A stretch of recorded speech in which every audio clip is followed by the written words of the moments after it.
الشيطان اللعين الرجيم. بسم الله الرحمن الرحيم. الحمد لله رب العالمين بارئ الخلائق أجمعين، والصلاة والسلام على جميع الأنبياء والمرسلين، سيما من سمي في الآفاق بأحمد وفي الأرض بأبي القاسم محمد.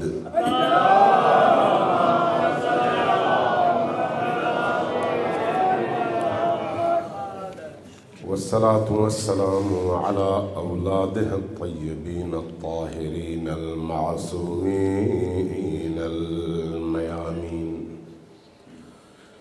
واللعنة الدائمة على أعدائهم أجمعين من يوم عداوتهم إلى قيام يوم الدين. أما بعد، فقد قال رسول الله صلى الله عليه وآله وسلم: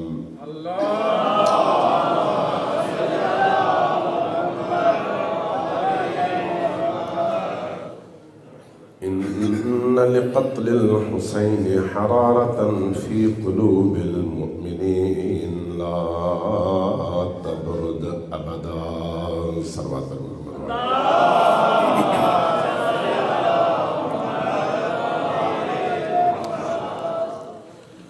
آغاز گفتگو سے پہلے تمام آپ کے مرحومین، خصوصاً حاجی شبیر صاحب کے مرحومین، حاجی صادق صاحب، آصف تصدق صاحب، بالخصوص جن نوجوانوں نے آج کی یہ مجلس اور اس محفل کا اہتمام کیا ہے، ان سب کے تمام مرحومین کے ایصال ثواب کے لیے، اور ان تمام مرحومین کے ساتھ ساتھ وہ تمام مرحومین بھی جن کے لیے دعا مانگنے والا کوئی نہیں ہے، سب کو یاد کر کے ایک دفعہ سورہ فاتحہ اور 3 بار سورہ اخلاص کی تلاوت فرمائیے۔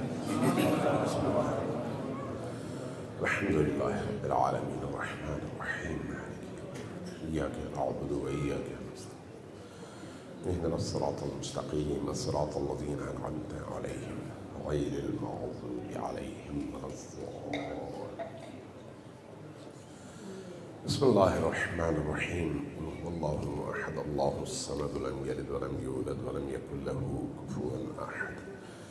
بسم اللہ الرحمن الرحیم۔ قل هو اللہ احد اللہ الصمد لم یلد ولم یولد ولم یکن له کفوا احد۔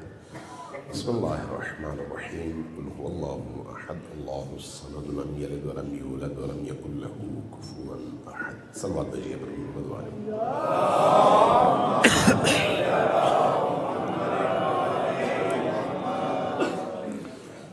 چونکہ آگے ظہر کی اذان ہوگی تو مجھے ظہر کی اذان سے پہلے اپنی گفتگو ختم کرنی ہے، تو اس لیے میں کوشش کروں گا کہ مختصراً چند ضروری عرائض آپ کی خدمت میں پیش کر سکوں۔ دیکھیے، ابھی آپ نے مرحومین کے لیے ایصال ثواب کی نیت سے فاتحہ پڑھی، کیوں؟ تاکہ ان مرحومین تک آپ کی طرف سے ایک خیر پہنچے۔ نیت یہی تھی۔ یہ جو آپ کے اندر جذبہ ہے خیر کسی انسان تک پہنچانے کا، یہ بتاتا ہے کہ آپ اندر سے پاکیزہ ہیں اور اللہ کو جو چیزیں پسند ہیں وہ آپ انجام دینا چاہتے ہیں۔ اللہ کو وہ انسان بہت زیادہ پسند ہے جو اپنے حدود سے باہر نکل کر، اپنی خواہشات سے آزاد ہو کر، اپنی اس طلب کو توڑ کر دوسروں کے لیے سوچے بھی اور قدم بھی اٹھائے، جو جتنا خود پرستی سے باہر نکلتا ہے وہ اتنا ہی زیادہ خدا پرست بنتا ہے۔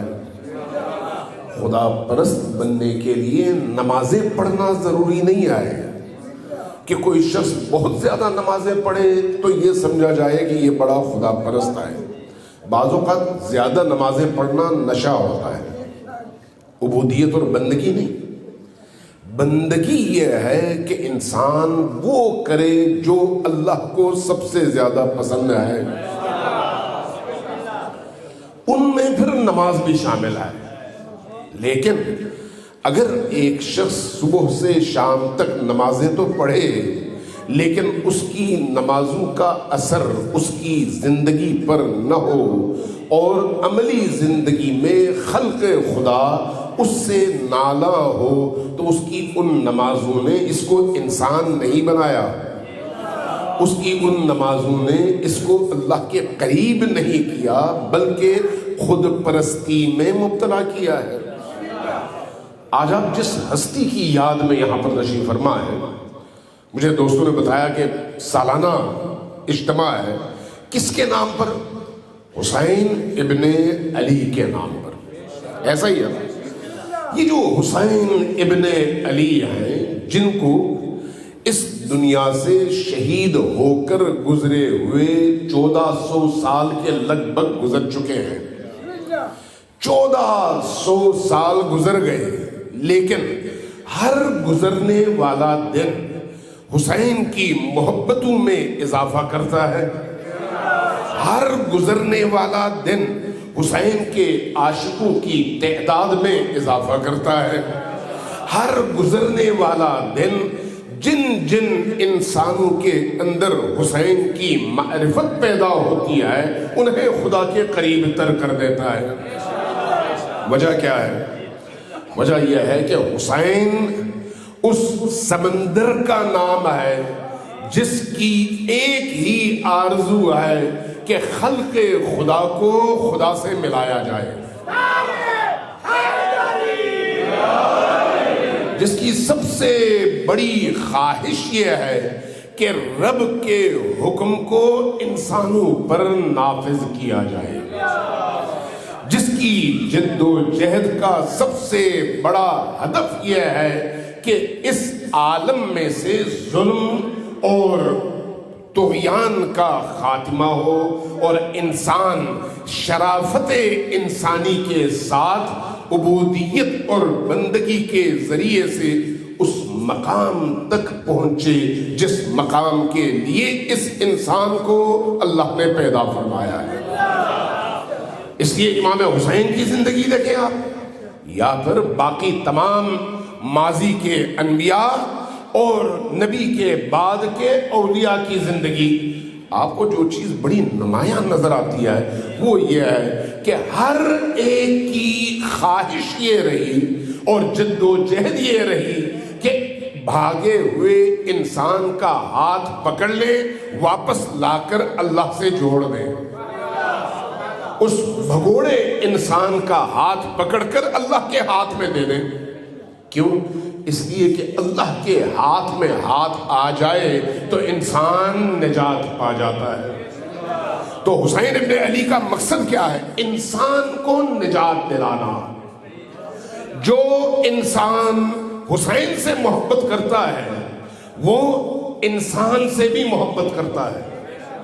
کیوں؟ اس لیے کہ حسین ابن علی نے یہ سکھایا ہے کہ اگر تم میرے پیروکار ہو تو تمہارا کوئی دشمن بھی ہو کوشش کرو آخری وقت تک کہ کسی طرح سے وہ اللہ سے آ کر جڑ جائے، کیونکہ حسین ابن علی کی زندگی کا مقصد یہی ہے، مقصد یہی ہے۔ آپ ذرا غور کریں، امام حسین علیہ السلام تمام اصحاب کی شہادتوں کے بعد میدان کارزار میں اکیلے کھڑے ہیں، اور اس اکیلے پن میں جب تمام عزیز شہید ہو چکے ہیں ان کی جو ندا ہے وہ کیا ہے؟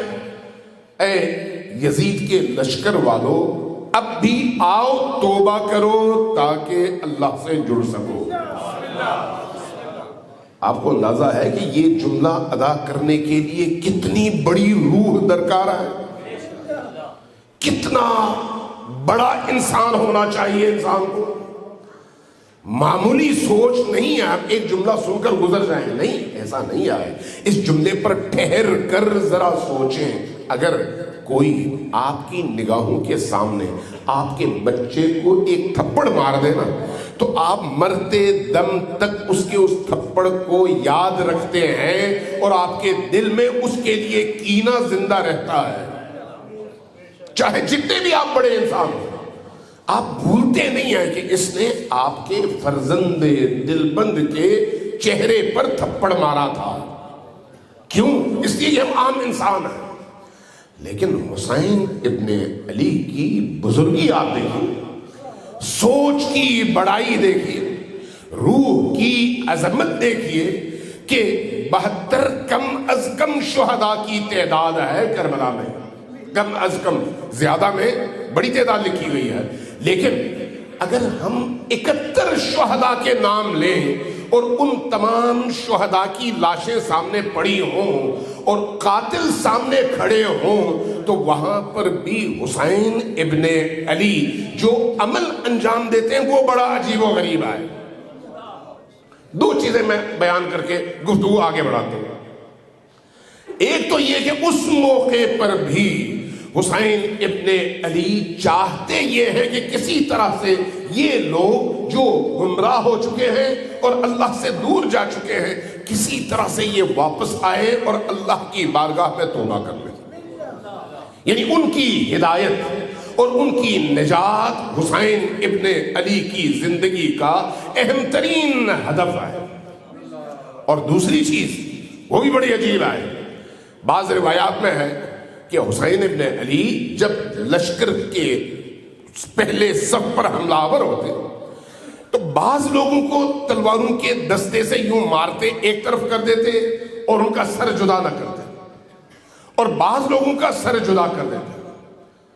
اس سے پہلے سب کو نجات کی دعوت دی، جس نے قبول نہیں کیا یہ اب اس کی ذمہ داری ہے، لیکن حسین ابن علی نے اپنی ذمہ داری پوری کی، آخری وقت میں بھی پوری کی کہ کسی طرح سے میرا پیغام ان انسانوں کے کانوں سے ہوتے ہوئے ان کے دلوں تک پہنچ سکے۔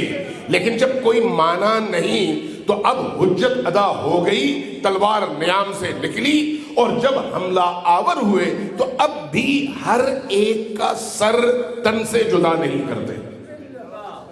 پوچھا جاتا ہے کیوں ایسا ہوا؟ معصوم یہ فرماتے ہیں اس لیے کہ حسین ابن علی نے جب سامنے دیکھا تو وہ بھی علی ابن ابی طالب کے بیٹے ہیں، لہذا وہی کام کریں گے جو علی ابن ابی طالب نے کیا۔ وہ کیا ہے؟ سامنے دیکھتے جو سامنے آتا اس کی نسلوں میں بھی اگر کوئی ایک انسان ایسا ہو نظر آئے جس نے پیدا ہونے کے بعد نبی و آل نبی کے رستے کا انتخاب کر کے نور کے رستے پر چلنا ہے تو اس آنے والے فرد کی وجہ سے آج سامنے والے دشمن کو معاف کر دیتے، گردن نہ اڑاتے۔ کیوں؟ اس کے صلب میں آنے والی نسلوں میں ایک فرد ایسا ہے جو ہدایت کے رستے پر گامزن ہوگا۔ کتنی بڑی روح چاہیے، کتنی باعظمت روح چاہیے۔ حسین ابن علی کی یاد، حسین ابن علی کا ذکر صرف ظاہر ہے واہ واہ کے لیے تو نہیں آئے، صرف چند نعرے لگانے کے لیے تو نہیں آئے۔ حسین ابن علی مکتب ہیں۔ مکتب کا مطلب یہ ہے کہ جب آدمی اس مکتب میں داخل ہوتا ہے تو وہاں پر موجود اس نظام کو اپنی زندگی کا حصہ بناتا ہے اور مکتب کے سانچے میں ڈھلتا ہے۔ حسین مکتب ہے اور حسین کی مجلس وہ سانچہ ہے۔ جو شخص اس مجلس میں آتا ہے اس کو حسین کے سانچے میں ڈھلنا ہے، حسین ابن علی کے سانچے میں ڈھلنا ہے۔ حسین ابن علی کو اللہ تبارک و تعالیٰ نے منتخب کیا ہے، اس لیے اس کی یاد، حسین ابن علی کی یاد آج بھی اسی طرح سے ضروری ہے جس طرح سے 61 ہجری میں ضروری تھی، جس طرح سے نبی کریم کے اپنے دور میں ضروری تھی۔ اللہ تبارک و تعالیٰ نے یاد حسین میں، ذکر حسین میں، حب حسین میں اور غم حسین میں بہنے والے اشکوں میں وہ تاثیر رکھی ہے کہ یہ تاثیر دنیا میں کسی اور عمل میں موجود نہیں ہے، ایسی تاثیر رکھی ہے۔ اس لیے رونا ہو سکتا ہے کسی کا باپ، کسی کی ماں، کسی کا بھائی، کسی کا کوئی اور عزیز مر جائے اور وہاں پر بھی انسان روئے، اور ہو سکتا ہے حسین ابن علی پر روئے، لیکن یہ دو گریے الگ الگ ہیں، وہ صرف اور صرف جذبات ہیں، اور یہ جو حسین ابن علی پر رونا ہے یہ نور بھی ہے، نجات بھی ہے۔ حسین ابن علی ہم سب کے تیرے احسان ہے، روح بندہ تیرا ممنوع ہے، جو باضمیر انسان ہے۔ اللہم صلی علی محمد و آل محمد وعجل فرجہ۔ اونچی آواز سے صلوات بھیجیے پر محمد و آل محمد۔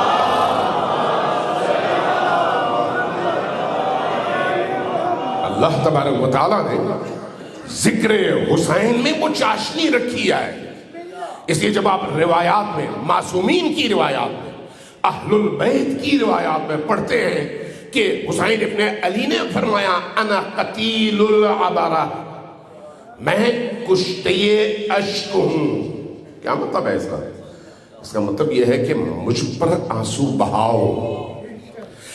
حسین ابن علی پر آنسو بہانے کا مطلب کیا ہے؟ اللہ تبارک و تعالی نے امت کے دلوں کو زندہ رکھنے کا ایک بہت بڑا دروازہ جو کھولا ہے وہ اشک پر حسین ہے۔ اگر کوئی شخص حسین ابن علی پر رو سکے تو اس کا دل زندہ ہے، جو رو نہ سکے وہ چلتا پھرتا لاشا ہے۔ اس لیے حسین کا ذکر اسی لیے عبادت ہے۔ امام احمد بن حنبل کی ایک روایت ہے،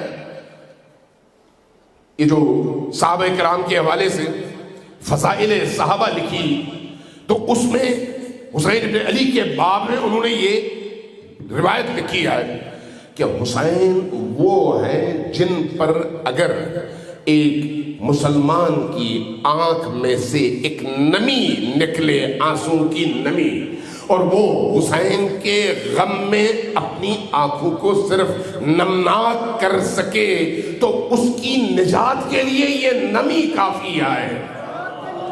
اور جس مجلس اور محفل میں ایک انسان آ کر حسین کی یاد میں بیٹھتا ہے، جب تک بیٹھتا ہے، امام احمد بن حنبل کی بات میں بتا رہا ہوں، جب تک وہ بیٹھتا ہے اس کی سانسیں اللہ کی بارگاہ میں تسبیح شمار ہوتی ہیں اور اس کا وہاں پر بیٹھنا عبادت شمار ہوتا ہے۔ وجہ کیا ہے؟ وجہ یہ ہے کہ حسین معرفت کا نام ہے، حسین آگہی کا نام ہے، حسین شعور کا نام ہے، حسین احساس ذمہ داری کا نام ہے، حسین حق کے رستے کی شناخت کا نام ہے، حسین باطل کی پہچان کا نام ہے، حسین اس ریڈ لائن کا نام ہے جو حق اور باطل کو الگ الگ کر کے اہل حق کو حق پرستوں کے ساتھ کھڑا کر دے۔ حسین صرف رونے کا بہانہ نہیں ہے، حسین صرف رسم نہیں ہے کہ ہم نے 28 رجب میں ایک مجلس کر لی رسمی طور پر، نہیں، رسم نہیں ہے۔ 28 رجب کی مجلس کا مطلب یہ ہے کہ جس طرح حسین ابن علی نے مدینہ 28 رجب کو چھوڑ کر کربلا کا یا کوفہ کا یا عراق کا رخ کیا ہے مجموعی طور پر، تو اس رخ کا مطلب یہ ہے کہ انسان 28 رجب کو مجلس کے دوران اپنے رب سے یہ عہد کرے کہ خدایا میں بھی تجھ سے عہد کرتا ہوں کہ اپنی تمام تر خواہشات کے وطن اور گھر کو چھوڑ کر تیرے دین کی بقا اور سربلندی کے لیے اب میں عزم سفر باندھتا ہوں. جب تک سانسوں میں سانس ہے حسین کی راہ میں کھڑا رہوں گا، چاہے جان دینی پڑے یا مال دینا پڑے. یہ وہ عہد ہے، یہ وہ عہد ہے. حسین ابن علی کی یاد اس لیے عبادت ہے کہ اس یاد کی وجہ سے انسان مومن بنتا ہے. حسین ابن علی کی یاد اور مجلس اس لیے عبادت ہے کہ اس عبادت کی وجہ سے انسان بے لوث ہو کر اللہ کا رخ کرتا ہے. بے لوث ہو کر مکہ آپ جاتے ہیں ثواب کی خاطر، آپ قربانی کرتے ہیں ثواب کی خاطر، لیکن جب اشک بہاتے ہیں تو ثواب کی نیت سے نہیں بہاتے. یہ آپ کا دل جڑتا ہے اور آپ کا پورا وجود زندہ ہو جاتا ہے اور ان احساس اور جذبات کے پیکر میں ڈھلتا ہے جس کے نتیجے میں غم حسین آپ کا غم بن جاتا ہے. مجھے بتائیں کیا نمازوں میں روزوں میں آپ کی یہ کیفیت ہوتی ہے؟ نہیں ہوتی. ہونی چاہیے، نہیں ہوتی. لیکن غم حسین، عشق حسین، درد حسین وہ کیفیت ہے جو انسان کو مادی تمام تر معیارات سے اوپر اٹھا کر ایک ایسی دنیا میں پہنچانے کا سبب ہے جہاں پر انسان اپنے اس عاشق، اپنے اس معشوق کے وجود اور ذات میں گم ہو کر اس سے راز و نیاز کرے اور اپنا دل اس سے جوڑ دے. وہ ہستیاں ہیں، اس لیے مادی پیمانوں سے نہیں تولا جا سکتا. یہی وجہ ہے کہ حسین ابن علی کے حوالے سے جو روایات ہمیں نبی کریم سے لے کر باقی تمام اہل البیت کی مختلف شخصیات کی زبان مبارک سے سننے کو ملتی ہے، وہ روایات باقی تمام اعمال کے حوالے سے آنے والی روایات سے بالکل مختلف ہے. آپ کو نماز کا حکم دیا گیا ہے، اپنے گھر میں نماز پڑھنے کا اتنا ثواب، محلے کی مسجد میں پڑھنے کا اتنا ثواب، جامع مسجد میں پڑھنے کا اتنا ثواب، مسجد نبوی اور مسجد الحرام میں پڑھنے کا اتنا ثواب. لیکن ان تمام ثوابوں کو آپ ترازو کے ایک پلڑے پر رکھیں اور ادھر حسین ابن علی کی یاد میں بہنے والے ایک آنسو کو دوسرے پلڑے پر رکھیں تو آپ ان روایات کے آئینے میں دیکھتے ہیں کہ یہ آنسو ان تمام عبادات پر بھاری ہے. اس کا مطلب یہ نہیں ہے کہ وہ عبادات خدا نخواستہ نعوذ باللہ ان کی قیمت کم ہے، نہیں. اہمیت کے اعتبار سے آپ یہاں سے مدینہ جاتے ہیں واپس آتے ہیں، لیکن آپ کے ذہن میں ثواب جو ہدف ہوتا ہے وہ کیا ہے؟ ثواب. ثواب. آپ مکہ جاتے ہیں، طواف کرتے ہیں، واپس آتے ہیں، اپنی دنیا مانگتے ہیں، واپس آتے ہیں. لیکن حسین ابن علی کے غم میں جب آپ آ کر شہید ہوتے ہیں تو وہاں پر آپ کے اندر ایک ایسا اضطراب ہوتا ہے، ایک ایسی بے چینی ہوتی ہے کہ میں نے کسی نہ کسی طرح سے حسین ابن علی کی یاد میں اپنے دل کو نور سے منور کرنا ہے. یہ نورانیت، یہ نورانیت باقی تمام عبادات کو بھی نکھارنے اور نورانی کرنے کا سبب ہے. اگر یہ یاد نہ ہو، اگر یہ عبادات نہ ہو تو باقی تمام عبادات میں بھی وہ روح پیدا نہیں ہوتی. اس لیے اہل البیت کی مودت اور اہل البیت میں حسین ابن علی کا جو مقام ہے وہ مقام ایک الگ مقام ہے، بالکل الگ مقام. اس لیے آپ دیکھیں اگر کوئی شخص ساری زندگی نمازیں پڑھتا رہے، ساری زندگی روزے رکھتا رہے، لیکن حسین ابن علی کا عشق، علی ابن ابی طالب کا عشق، آل محمد کا عشق اس کے سینے میں نہ ہو تو یہ تمام نمازیں مل کر بھی اس کی کی نجات کا سبب نہیں بن سکتا، جبکہ یہ عبادات ہیں ساری کی ساری. ان تمام عبادات کو، نماز، روزہ، باقی جتنی بھی عبادات ہیں، ان تمام عبادات میں چاشنی، نمی، روحانیت، معنویت اور نورانیت پیدا کرنے کا اگر کوئی سبب ہے تو اس سبب کا نام علی و آل علی ہے، حسین ابن علی ہے.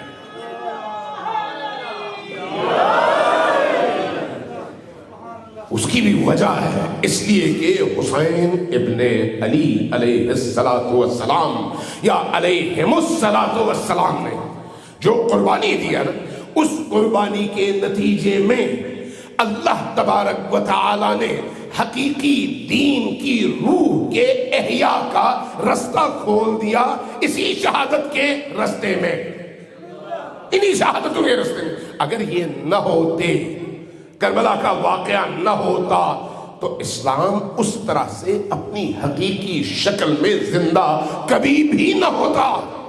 اس لیے پورے دین کی بقا حسین ابن علی کی شہادت میں مضمرہ ہے، پورے دین کی بقا.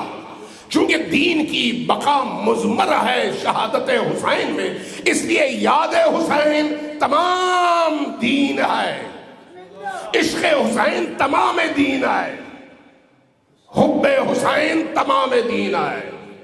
لہذا یہ یاد رکھیں کہ جب مہدی آخر الزمان کا بھی ظہور ہوگا تو چاہے شیعہ ہو یا سنی ہو، سب اس بات کو مانتے ہیں کہ امام مہدی آخر الزمان کا ظہور ہوگا. تو ہماری روایات جو اہل البیت سے ہم تک پہنچی ہیں وہ ہمیں بتاتی ہیں کہ جب مہدی آخر الزمان کعبۃ اللہ میں کعبے کی دیوار سے پشت اور کندھا لگا کر ایک ہاتھ میں قرآن اور دوسرے میں ذوالفقار اٹھا کر پکاریں گے، ندا دیں گے اور اپنا تعارف پیش کریں گے، تو وہ تعارف کیا ہوگا؟ میں فرزند ہوں اس حسین کا جس کو کربلا میں بھوکا اور پیاسا شہید کیا گیا. کیوں؟ اس لیے کہ وہ حسین علامت دین ہے. امام زمان کے اس اعلان اور ندا میں یہ نہیں ہے کہ میں رسول اللہ کا فرزند ہوں، اگرچہ وہ رسول اللہ کے فرزند ہے. یہ بھی نہیں ہے کہ وہ یہ کہیں کہ میں علی ابن ابی طالب کا فرزند ہوں، جبکہ وہ علی ابن ابی طالب کے فرزند ہیں. خصوصی طور پر حسین ابن علی کا نام کیوں ہے؟ اس لیے کہ حسین ضامن حیات دین ہے، ضامن حیات دین. یہ جو آپ آج اس طرح سے یہاں پر جمع ہے، وجہ کیا ہے؟ کوئی اور شخصیت دنیا میں مجھے دکھا دیں تاریخ کے حوالے سے جن کی وجہ سے امت اس طرح سے جمع ہوتی ہو، 2-2.5 ماہ مسلسل سوگواری ہو، اور جب کبھی اس ہستی کا نام ذہن میں آئے دل کا ٹوٹنا، دل کا ٹوٹ جانا، آنکھوں کا نم ہو جانا. میں ایک روایت عرض کروں، اہل سنت کے ہاں بھی ہے اور اہل تشیع کے ہاں بھی، کہ جب حضرت آدم علیہ السلام کو اللہ نے کچھ کلمات سکھائے، میں مختصر کر رہا ہوں تاکہ آگے بڑھ سکوں. جب کچھ کلمات سکھائے اور فرمایا کہ ان کلمات کے ذریعے سے اللہ سے مغفرت کی دعا مانگی، تو ان کلمات میں نبی اور آل نبی کا تذکرہ ہے، 5 ہستیوں کا تذکرہ. الہی بحق محمد وانت المحمود، الہی بحق علی وانت الاعلی، الہی بحق فاطمہ وانت فاطر السماوات والارض، ہوتے ہوتے امام حسین. روایت کہتی ہے کہ جب 5واں نام حضرت آدم کی زبان پر آیا تو آدم کا دل ٹوٹا اور آنکھ نمناک ہوئی. اللہ کی طرف خطاب کیا اور عرض کیا، بار الہ، باقی 4 ناموں میں میرا دل اس طرح سے مغموم نہیں ہوا، لیکن اس 5ویں نام پر میرا دل ٹوٹا اور آنکھیں نمناک ہوئی. وجہ کیا ہے؟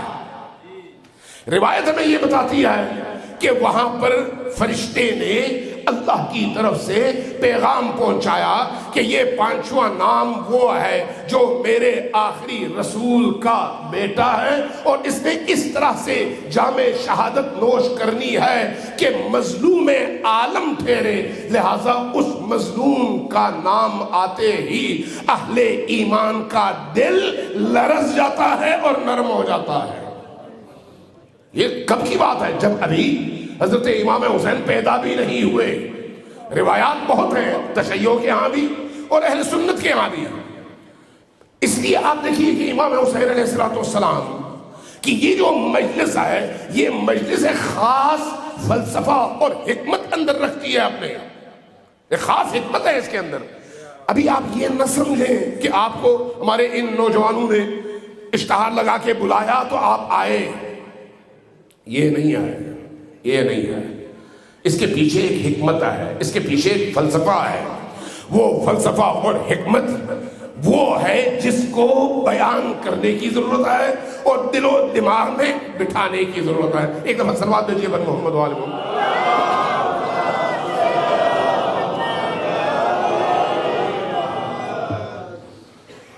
ابھی گفتگو شروع نہیں ہوئی اور ٹائم ختم ہو گیا۔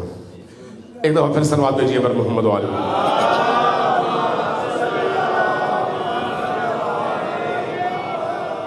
عزیزان گرامی، حضرت ابراہیم نے کعبۃ اللہ کی تعمیر کی، جہاں پر آج آپ جا کر حج کرتے ہیں۔ بحار الانوار میں ایک روایت ہے اور بڑی عجیب روایت ہے۔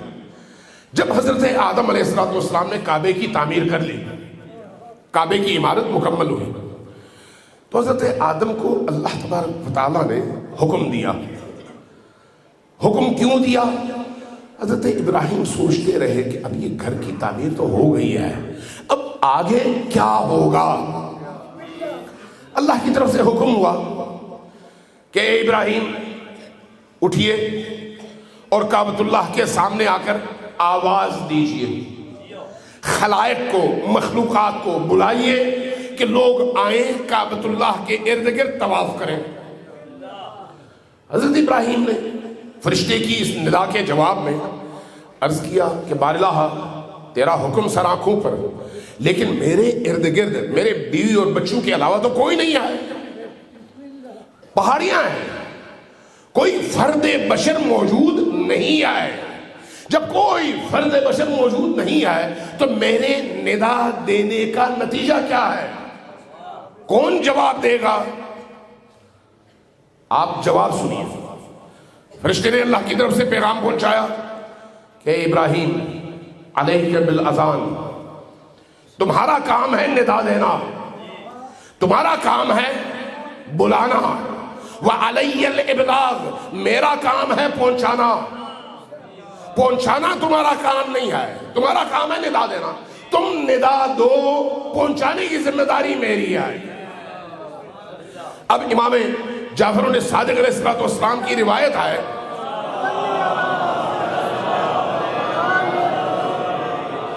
صلوات بھیجیں تو سب مل کر اونچی آواز سے بھیجیں، اللہم صلی اللہ علیہ وسلم۔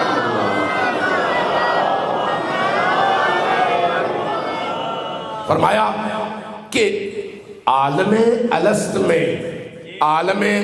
میں اللہ تبارک و تعالی نے حضرت ابراہیم کی اس ندا کے جواب میں جب وہ ندا ان افراد تک پہنچائی جو ابھی یا ارواح کی صورت میں ہیں یا اسلاب میں ہیں یا کسی نہ کسی صورت میں اس عالم میں ہیں، تو جن لوگوں نے اس ندائے ابراہیمی پر لبیک کہا، اللہ تبارک و تعالیٰ نے ان کے مقدر میں جتنی بار انہوں نے لبیک کہا اتنے بار اپنے خانے خدا کی زیارت رکھی۔ نتیجہ یہ ہے کہ اس دنیا میں آنے کے بعد جن لوگوں کو جتنی بار خانے خدا کے طواف اور لبیک اللہم لبیک کی توفیق ملتی ہے، یہ توفیق اس لبیک کا جواب ہے جو اس عالم میں اس روح نے انجام دیا ہے۔ اب یہاں پر روایت کہتی ہے کہ اللہ تبارک و تعالی نے ابراہیم کی زبان مبارک سے ندا دے دی. اب اس ندا کے جواب میں لبیک، اس ندا کے جواب میں صلوات بھیجیے بر محمد و آل محمد.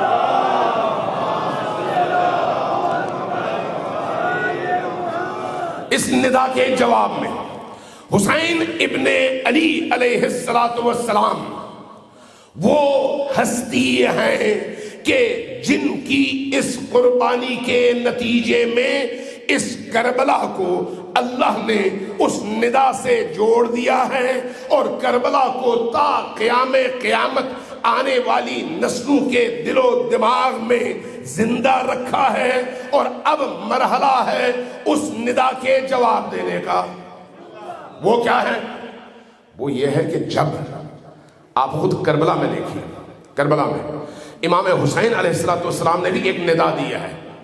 جس طرح سے حضرت ابراہیم نے مکہ میں کعبۃ اللہ میں ندا دیا، امام حسین نے کربلا میں ندا دیا. کب دیا ہے؟ جب سب شہید ہو گئے. یاد ہے نا آپ کو؟ آخری وقت میں جب کوئی نہیں تھا تو ایک ندا دیا ہے. وہ ندا کیا ہے؟ حل من ناصر ینصرنی، کیا کوئی ہے جو مجھ حسین کی مدد کرے. یہ ندا کیا ہے؟ کبھی ہم نے غور کیا یہ ندا کیا ہے؟ اگر یہ ندا آپ سمجھ سکے تو مسئلہ حل ہے. سمجھانے کے لیے عرض کروں گا.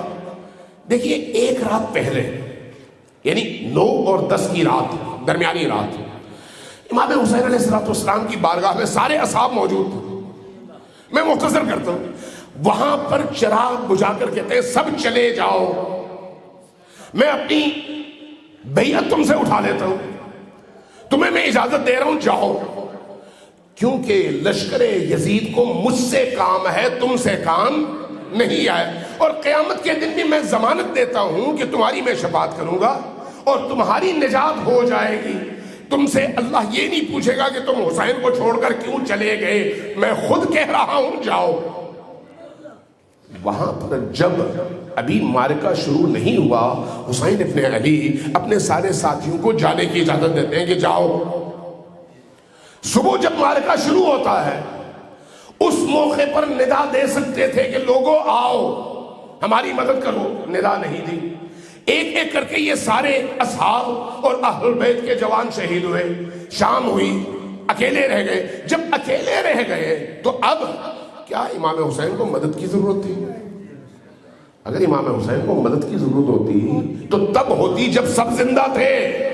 اب تو جب سب شہید ہو گئے تو اب اپنی جان بچانا تو حسین ابن علی کا ہدف ہے ہی نہیں. تو پھر کیوں ندا دے رہے ہیں حل من ناصر ینصرنی؟ کیا کوئی ہے جو مجھ حسین کی مدد کرے؟ سوچنے والا مقام یہ ہے. اگر انہیں ضرورت تھی تو اس سے پہلے ضرورت تھی، اور اگر اس معرکے کو سر کرنا ہی مقصود ہوتا تو فوج لے کر آتے، لیکن ایسا نہیں کیا. خود اسی عصر عاشور روایات بتاتی ہیں کہ وہ 4000 فرشتے جو بدر میں آئے تھے حسین ابن علی کی ندا کے جواب میں آئے، لیکن حسین ابن علی نے فرمایا کہ مجھے تمہاری مدد کی ضرورت نہیں ہے، تم واپس چلے جاؤ. پھر ندا کیوں دے رہے ہیں؟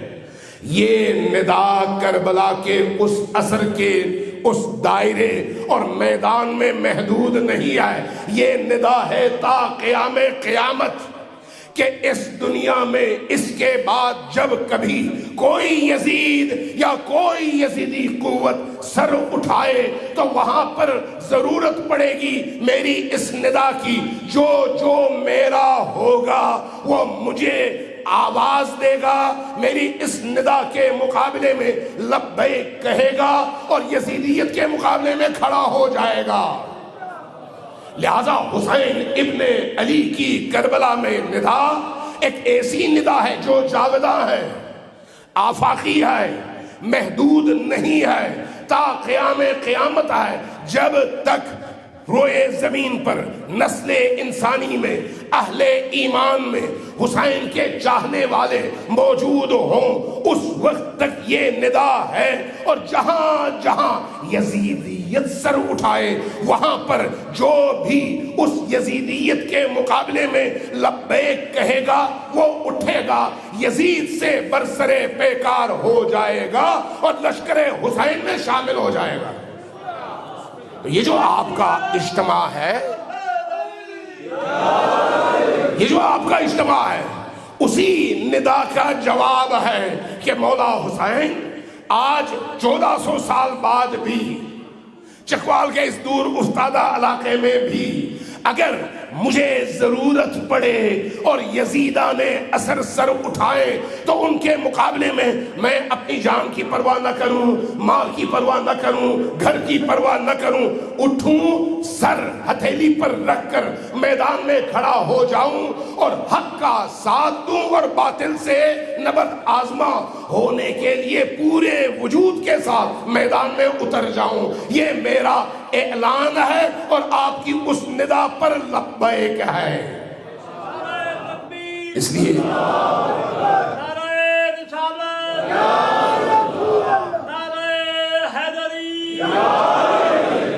یہ یاد رکھیے، عزاداری سید الشہداء صرف دل کی بھڑاس نکالنے کا ذریعہ نہیں ہے، عزاداری سید الشہداء صرف غم ہلکا کرنے کا ذریعہ نہیں ہے، غم حسین کے ذریعے سے حرارت لینے اور دشمن حسین کے مقابلے میں پہاڑ بن کر کھڑا ہونے کا ذریعہ ہے، دشمن حسین کے مقابلے میں۔ لیکن امتحان بڑا کڑا ہے، بڑا کڑا ہے۔ آج جس طرح کی صورتحال دنیا میں ہے، آپ ابھی غزہ میں دیکھ رہے ہیں، آپ کو غزہ کی صورتحال دیکھ کر یہ اندازہ ہو جائے گا کہ اس وقت اگر ان مظلوموں کی حمایت میں پوری دنیا میں کوئی بھی فورس، کوئی بھی قوت اگر جان ہتھیلی پر لے کر کھڑی ہے، چاہے یمن ہو، عراق ہو، سیریا ہو، لبنان ہو یا فلسطین ہو، کہیں پر بھی ہو، کھڑے وہی ہیں جن کے دلوں میں کربلا زندہ ہے۔ کوئی اور کیوں نہیں کھڑا ہے؟ 57 اسلامی ممالک ہیں، کیوں نہیں کھڑے ہیں؟ اس لیے کہ کربلا سے انہوں نے حرارت نہیں لی۔ جس کو حرارت کربلا سے ملے، زندگی کربلا سے ملے، وہ کبھی بھی ظلم کے مقابلے میں خاموش نہیں رہتا۔ اور یہی ابھی آپ پریکٹیکلی اپنی آنکھوں سے دیکھ رہے ہیں، چاہے لبنان والے ہوں، چاہے سیریا والے ہوں، چاہے عراق والے ہوں، چاہے خود فلسطین کے اندر نوجوان ہوں، چاہے یمن والے ہوں، کون آئے جو کربلا سے حرارت لیتے ہیں، زندگی لیتے ہیں اور مقابلے میں کھڑے ہو جاتے ہیں۔ کچھ دن پہلے میں یہ جو فلسطین کا ترجمان ہے اس کا ایک ٹویٹ اور اس کا بیان، ٹویٹ نہیں بیان، صوت میں، آواز میں سن رہا تھا، میں حیران رہ گیا۔ اس نے اسرائیل کو مخاطب کیا، یہودیوں کو مخاطب کیا، صہیونیوں کو مخاطب کیا، امریکیوں اور باقی تمام دنیا کے ان تمام مشرکین کو مخاطب کیا، اور مخاطب کر کے وہی جملے دہرائے جو جملے زینب بنت علی نے دربار یزید میں لشکر یزید اور خود یزید کو مخاطب کر کے دہرائے تھے۔ کد قیدک وصف سعیک، اینن وہی جملے کہ لوگوں جو کچھ کر سکتے ہو کرو، ہم زینب بنت علی کے پیروکار ہیں۔ یہ کہاں سے یہ روح ملتی ہے؟ کربلا سے۔ یہ روح کربلا سے ملتی ہے۔ جس انسان کے اندر یہ روح پیدا ہو جائے وہ اندر سے بھی پاکیزہ ہو جاتا ہے اور باہر سے بھی پاکیزہ ہو جاتا ہے، چونکہ یہ نور ہے، نور۔ اس لیے عزاداری سید الشہداء دل کی نورانیت کا سبب ہے، دل کی نورانیت کا۔ آپ دیکھیں اس کے اثرات ابھی بھی کہیں پر بھی آپ چلے جائیں، آپ کسی مجلس میں دیکھ لیں، جب کبھی حسین ابن علی کا تذکرہ شروع ہوتا ہے، جیسے ہی ان کے مصائب کے حوالے سے اشارہ شروع ہوتا ہے، سر جھکتے ہیں اور کندھے لرزنے لگتے ہیں۔ وجہ کیا ہے؟ وجہ وہی اثر ہے جو حسین ابن علی کے نام میں موجود ہے. نام ائمہ 12 ہے، معصوم 14 ہے. آپ عراق میں 7 ائمہ کے مزارات پر جاتے ہیں، لیکن جو کیفیت حسین ابن علی کی بارگاہ میں پہنچ کر ہوتی ہے وہ کہیں اور نہیں ہوتی. ایک ایسا درد جو درد بھی ہے لیکن درد کے لیے شفا بھی ہے. عجیب کیفیت ہے. یہ کیفیت اللہ نے صرف اور صرف حسین ابن علی کے درد اور ان کے غم میں یہ کیفیت رکھی ہے. اسی لیے اللہ تبارک و تعالیٰ نے ان کی قبر کی خاک کو خاک شفا قرار دیا ہے. اسی لیے جہاں خاک شفا ہے وہاں پر خود وہ ہستی کتنی بڑی شفا ہے. جس شخصیت کے قبر کی دور کی مٹی بھی بدترین مریضوں کی شفا کا سبب ہے، اگر کوئی شخص اس شخصیت سے جڑ جائے، اس شخصیت سے.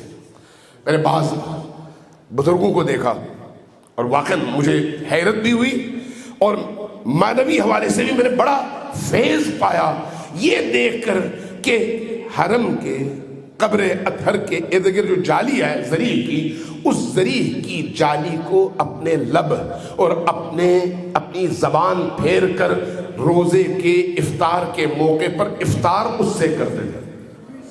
جب پوچھتے وجہ، کہتے کہ یہ سب سے زیادہ شفا کا سبب ہے. یہ وہ ہستی ہے جو شفائے قلب بھی ہے، شفائے روح بھی ہے اور شفائے بدن بھی ہے. یہ وہ ہستی ہے. اس لیے اس ہستی کی یاد انسان کو زندہ کرتی ہے، مردگی سے باہر نکالتی ہے، بے حسی سے باہر نکالتی ہے. لہٰذا یہ جو محبت ہے یہ جوڑتی ہے، توڑتی نہیں ہے. یہ ذہن میں رکھیں. اگر کوئی شخص ہندو ہی کیوں نہ ہو، اگر حسین سے عشق کرتا ہو تو آپ کی کیفیت کیا ہوتی ہے؟ اس کے لیے آپ کے دل میں نرمی پیدا ہوتی ہے یا سختی؟ نرمی. کیوں؟ حسین جوڑتے ہیں، توڑتے نہیں ہیں. لہذا یاد رکھیں، جہاں کہیں پر بھی کسی کے دل میں حسین کی محبت ہو نا، اس کو سینے سے لگائیں، اس کو دور نہ کریں. چاہے اس کا کیسا ہی عمل ہو، اس کے عمل کا ذمہ دار وہ ہے، جواب دہ وہ خود ہے. آپ اور میری ذمہ داری یہ ہے کہ حسین ابن علی کی وجہ سے اس کو ہم سینے سے لگائیں. سینے سے لگائیں گے تو حسین ہم سے خوش ہوں گے، اور یہی چیز آپ کی ترقی کا اور سربلندی کا سبب بنے گی. یہی چیز. کربلا والوں کا غم بہت بڑا غم ہے، بہت بڑا غم ہے.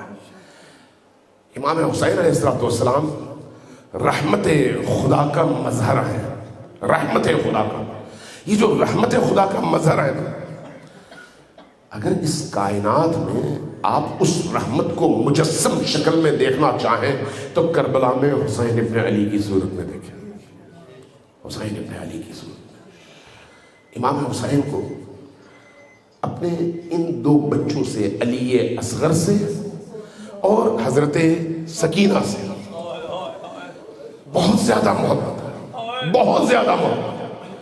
چونکہ خود وہ پیکر رحمت ہیں، اس لیے وہ رحمت یہاں پر بھی آپ کو متجلی نظر آتی ہے. اس لیے روایات بتاتی ہیں کہ امام حسین خود فرمایا کرتے تھے کہ جس دن یا جس رات رباب ان بچوں کو لے کر اپنے والدین کے گھر جاتی ہیں، وہ رات میرے لیے بڑی سخت ہوتی ہے بچوں کے بغیر. سکینہ سے بھی ایسی محبت ہے اور حضرت علی اصغر سے بھی ایسی ہی محبت ہے. میں دونوں میں سے کسی ایک آئی ہی کا تذکرہ کر سکوں، چند جملے تو بہت ہے. میں حضرت سکینہ ہی کا تذکرہ کرتا. بیٹی ہے، بیٹی کی محبت بڑی عجیب ہوتی ہے. آپ سب بیٹیوں والے ہیں، آپ دیکھیں بیٹوں کے دل بعض اوقات ذرا سخت ہوتے ہیں، لیکن بیٹیاں اپنے والدین کو کسی غم میں، کسی دکھ میں، کسی تکلیف میں دیکھیں تو ان کا چین ختم ہو جاتا ہے، بے چینی ان کی زندگی میں نظر آتی ہے. سکینہ کتنے سال کی ہے؟ کتنے سال کی؟ 4 سال کی تقریباً. جو ہمارے یہاں معروف روایات ہیں ان کے مطابق تقریباً 4 سال کی.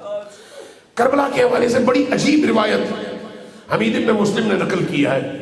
وہ کہتا ہے کہ جب روز عاشور گزر گیا، اور شام غریبہ کے آثار نظر آئے تو اس شام میں ہم نے بڑے عجیب مناظر دیکھے. وہ کہتا ہے کہ ایک دفعہ جب حسین کی شہادت کا پتہ چل گیا تو لشکر اشقیاء نے رخ کیا خیمہ حسین کی طرف. میں نے دیکھا کہ ایک ایک کر کے خیمے جلنے لگے.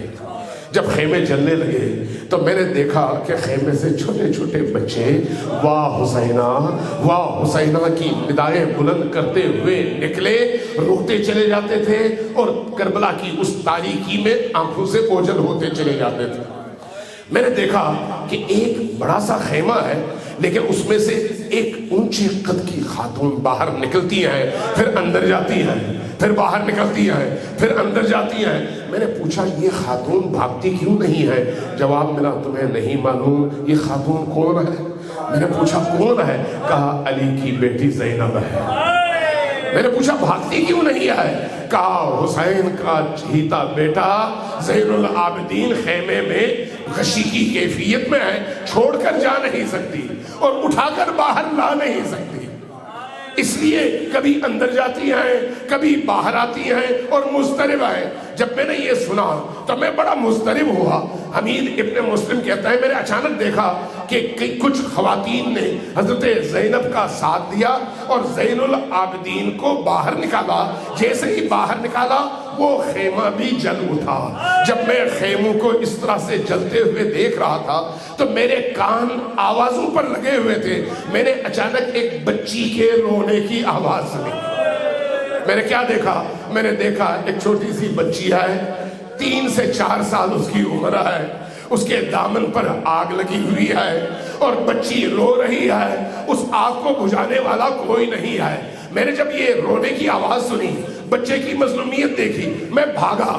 جب قریب گیا اور بچی نے مجھے آتے ہوئے دیکھا تو بھاگ کھڑی ہوئی. میں آگے سے گیا, بچی کو روکا, گھوڑے سے اترا, بچی کو روکا. سب سے پہلے اس کے دامن کی آگ میں نے بجھائی. جیسے ہی دامن کی آگ بجھی اس بچی نے میرے چہرے کی طرف بڑی عجیب نگاہوں سے دیکھا, گویا نگاہوں ہی نگاہوں میں پوچھ رہی ہو کہ کربلا میں اب تک جتنے لوگ ہم نے دیکھے وہ یا مارنے والے تھے یا لوٹنے والے تھے یا جلانے والے تھے, تم پہلے شخص ہو جو آگ بجھانے کے لیے آئے ہو.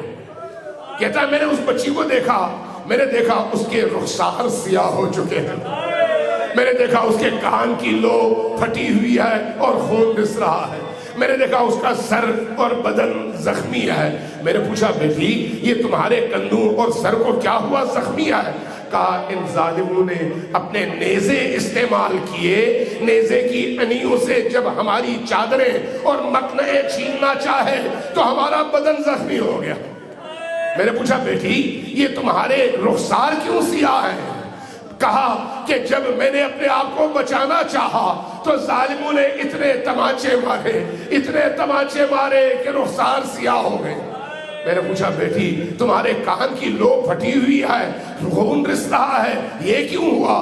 کہا میرے بابا نے مجھے کچھ بالیاں پہنائی تھی, ان ظالموں نے اس زور سے وہ بالیاں کھینچی کہ میرے کان کی لو پھٹ گئی اور خون رس رہا ہے. میں نے پوچھا بیٹی اتنی مظلومہ اس کم عمری میں تم ہو کون؟ کہا تم نے نہیں پہچانا, میں حسین ابن علی کے سینے پر سونے والی حسین کی لاڈلی بیٹی سکینہ ہوں. میں نے پوچھا بیٹی اگر تم اتنی مظلومہ ہو تو مجھے بتاؤ میں تمہاری اس مظلومیت میں کیا مدد کروں, کیسے تمہاری اس مظلومیت کو دور کروں؟ بعض مورخین اور علماء نے لکھا ہے کہ اس بچی نے پلٹ کر میرے چہرے کی طرف دیکھا اور کہا کہ اگر تم اتنے اچھے ہو تو ذرا مجھے نجف کا رستہ بتا دو تاکہ میں اپنے جد کی بارگاہ میں حاضر ہو جاؤں اور عرض کروں وا جدہ دیکھیے آپ کی بیٹیوں کے ساتھ کربلا میں کیا سلوک کیا گیا. انا للہ و انا الیہ راجعون سیعلم الذین ظلموا ای منقلب ینقلبون.